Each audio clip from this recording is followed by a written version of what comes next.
everyone.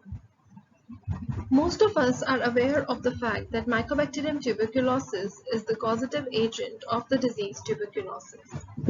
This bacteria has been steadily evolving through ages to develop numerous number of survival strategies to dodge the defense response of the host. One of the remarkable survival strategy of MTB is to intervene with the fundamental signaling events of the host. MTB secretes enormous number of characterized and uncharacterized effectors inside the host, and these effectors have been known to modulate the host signaling mechanisms. Aim of our study was to revamp the drug regimens for tuberculosis and to identify a potential drug target in the host that could be exploited as adjunct for host-directed therapy. The maintenance of genome integrity is a vital process for any organism, but it becomes a matter of serious consideration if our genome becomes vulnerable to any infection.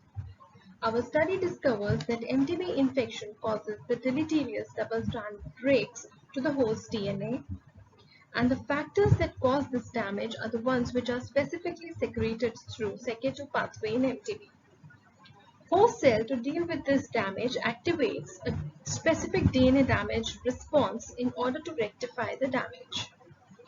This DNA damage response is orchestrated through a crucial kinase ATM. ATM is important as it also amplifies the signaling by activating numerous other players of DNA damage response and repair pathway to rectify the damaged DNA. Our study showed that during MTB infection, ATM kinase is not only the part of DNA damage response, but it also activates a parallel pathway which provides a survival advantage to the intracellular MTB by inhibiting the host cell death.